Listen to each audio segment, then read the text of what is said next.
Welcome back to the channel.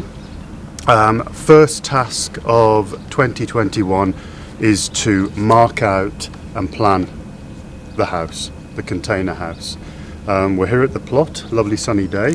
We've got all our measuring tapes, our strings, and we've got a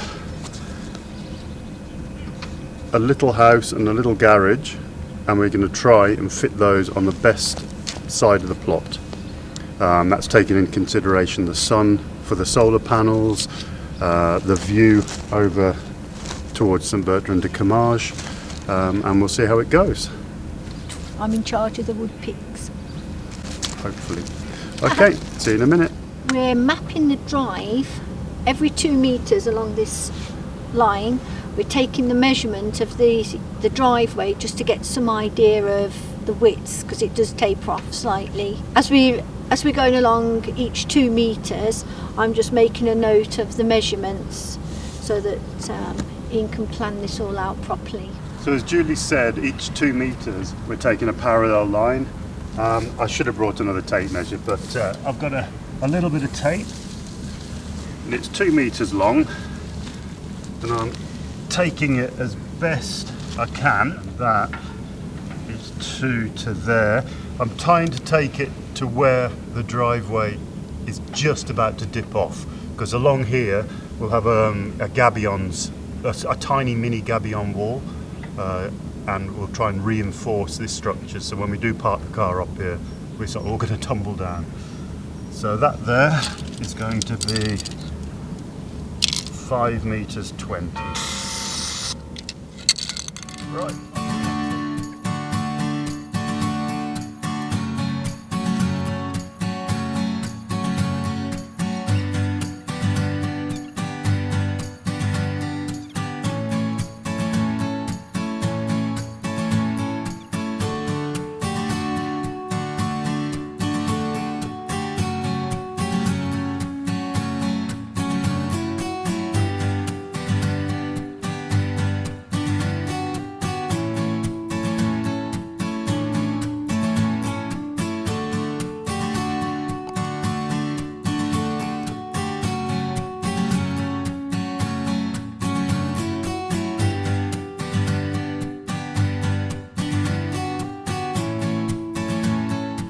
Morning from the Pyrenees. Morning. Ooh, well, we've had lots of snow, and we've come back to the land today, and we've got a beautiful white blank canvas to start planning, marking out for where the house is going to go and our boundaries and everything. Just like the bit of paper we're using. So it's covered up all our little paint dots that we did the other day, but we've just remeasured. Yeah. So yeah, we're going to get on with that now. Here we go. So we took the dimensions we measured yesterday, and we managed to put in the road, because this is quite difficult. There's no drawings or technical drawings that show this. So that's the sloping road down, and then we measured from the bottom boundary, which is the parallel or the straightest boundary.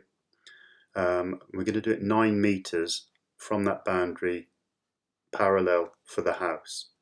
It might look a long way away, but this road also slopes quite a lot downwards, probably about 3 meters or so.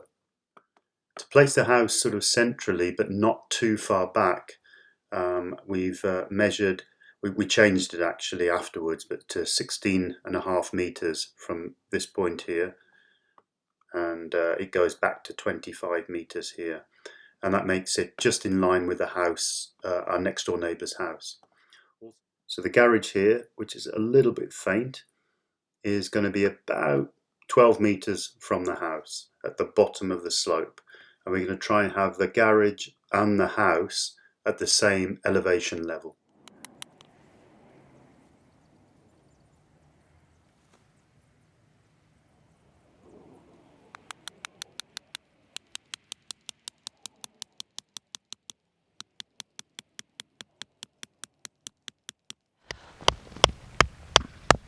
Ugh, broke. So that's the 4 posts. So 13 meters by 9 meters square, exact square, parallel to that border there, the long border. And from the other boundary we're 2.2 meters, but that is from the roof overhang. So we're going to be in about 30 centimeters, a bit closer into the actual wall. So easily 2.5 meters to the boundary. Right, onto the terrace, which is going to be 3 meters by 9 meters. Hi, we've just finished setting out all the markers for the boundary of the house. So I'd like to just give you a quick walkthrough of what we're planning on doing and how it should sit. So starting from where I am at the moment, above me is the driveway, and the actual house is set just below the drive. It does slope down. So we're going to put steps from the drive leading down to a path which will then take you onto a wooden decking along the front of this section of the house to the front door. This will be where the front door will be. Okay. So now I'm standing in what will be the hall. So as you come through the front door, there's the hallway, and to your right there'll be a hidden pocket door which will lead to the guest bedroom, and directly in front here another hidden pocket door which we're going to use throughout the house. Will be a pocket door into a guest bathroom, and then directly in front of me here will be a much wider pocket door which will then lead into the main body of the house, and we're planning on having the lounge and the kitchen as open plan as possible.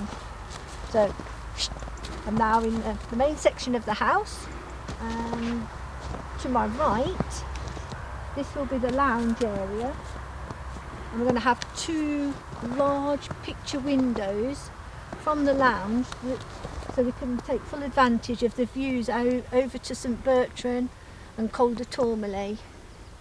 So this area will be the lounge, and there'll be a small wall here, and I'll explain what will be behind that wall in a moment. So now we've just entered into the area which will be for the kitchen, and down one side I'm planning on having built-in cupboards which will hide all the washing machine, tumble dryers, those types of things. And then in front we'll have a large table, and then down this one wall it'll just be one bank of units for a kitchen, which then have full length glass slidey doors. We're not quite sure how we're having that yet, but that will then lead out onto a large decking which is here. So all this is wooden decking, all on the back of the house. 9 meters by 3. Yeah. And so here we're back onto the boundary of the house. A beautiful window there, and then hidden within the exterior of the house there'll be a door which will lead into the control room, where we'll have all the connections for the solar panel, everything to do with the passive house pump system, everything to do with how the house runs will be in this room, accessible via the decking. Just come back into the house via the decking, through the kitchen, and here there'll be another pocket door which leads into the master bedroom. So the master bedroom takes over the whole length of the back of the house. So we have our bedroom here, and in front of me here will be our ensuite, and then next to the ensuite we're planning on having a walk-in wardrobe in this section. So it's hard to imagine in the snow, wooden sticks and bits of red and white tape, but we've looked at these pictures so many times and changed things. This is the decking as Julie described. To get to our garage, which is the main part of the project really, down some steps here, and we'll have a path which will also act as a small drive to here, and this here is a garage come carport. So it is 8 meters wide by 7 meters deep. 3 meters here will be the carport, which will be open. The rest here will be an enclosed garage, and in there I have my car lift or my workshop, everything else, and also a small room at the back here, accessed by the garage, will hold all the batteries, water recuperation filters, etc., that we'll have coming off the garage roof, because the garage roof is quite large, and we're going to try and utilize that as best we can. So as you can see coming up, you can see the driveway does slope down. We will level that off slightly into the garage, and we've got a lot of excavation work over to the left here to bring it down so it's not sticking up into the air. So quite a lot of work to do. So no, it's exciting. It's really exciting now, and can't believe after 2020 we've come into 2021. It's another year, and there's so much to look forward to. We've got lots to do, and we're super excited. We really are excited about this project, and I hope you enjoy it with us.